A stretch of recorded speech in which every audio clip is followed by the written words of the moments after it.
Anti-Defamation League, then we must have an Islamic Anti-Defamation League. From the pulpits of mosques, Jews and Christians are cursed. And I'm fed up of the hate speech of my culture. And that is why I'm no longer going to any mosques where we are told not to assimilate in America. The way the Jewish people are treated by my culture of origin is tragic and a disgrace. The Jews we describe in our mosques, our textbooks, and our media don't exist. We are fighting an imaginary Jew of our own creation. No one should be called an infidel, and no people should be called apes, pigs, and enemies of God. On college campuses, I speak a lot, and I'm constantly told by Muslim activists that I'm a traitor for speaking in front of Americans about radical Islam, and that such criticism should be just confined between us Muslims. Image to them is very important. My answer to them is that radical Islam is no longer an Arab or Muslim problem. On 9/11, we have made it a global problem. Muslims must address America's concerns honestly, but most are silent and defending the indefensible. Muslim extremists are being cuddled by the left on college campuses. They are being tolerated. They sometimes even manage to silence the few of us who are speaking out on college campuses. I have been a citizen of America for 28 years, yet radical Islam demands my total loyalty and the loyalty of every Muslim in America. Recently, I was asked by an Egyptian journalist at Al Arabiya TV station, do you consider yourself first a Muslim, an Egyptian, or an Arab American? You should have seen the deep disappointment on his face when I answered, I'm an American of Egyptian origin. They don't want to see any Muslim let go of the hatred and anti-Semitism.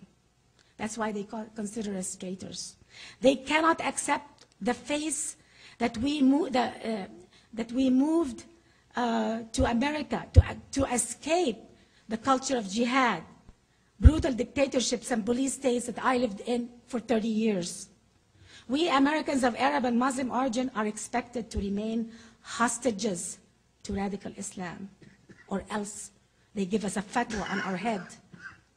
To live in an Islamic Sharia law country is to live in the world's largest maximum security prison. And I, for one, don't want to be incarcerated again anymore. I want to tell you,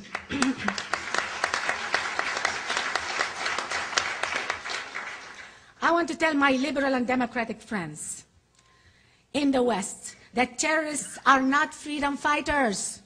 They are brutal oppressors. The true freedom fighters are Arab reformers, intellectuals, and feminists who are fighting for human rights, women's rights, democracy, and peace with Israel from inside the Arab world. Many of them are in Arab jails right now. Unfortunately, the left is supporting the wrong side. I would hate to see the day when Arab reformists succeed in defeating Sharia in Muslim countries, only to find it resurrected in the West. Arab governments have requested extradition of several Muslim radicals in Europe, but the request was denied for humanitarian reasons, they said. Some European countries are starting to regard Islamic oppression of women as a cultural thing that must be tolerated. Are we going to wait until they congregate in a specific area and vote themselves Sharia or else? Are we going to helplessly and slowly watch a Chechnya in the making in the West while saying it is their freedom? The deception is phenomenal. Muslim apologists tell Western politicians with a straight face that Sharia is comparable with democracy, and that jihad means an inner struggle. I grew up for 30 years learning that jihad is a holy war. Never heard that word ever in the Middle East. Some of us, in our naivete, want to believe that. The lies go as far as blaming 9/11 on Jewish conspiracy. I called, after the 9/11, 7 or 8 Egyptians, and each and every one of them told me, don't you know, this is a Jewish conspiracy. How can the religion of peace accuse other religions of actions of Muslims? The Jewish people must start getting offended. They must demand an apology, and my people, the Arabs, owe them an apology for lying. Arabs are very sensitive to shaming and being exposed. We must shame them when they accuse others of their own mistakes.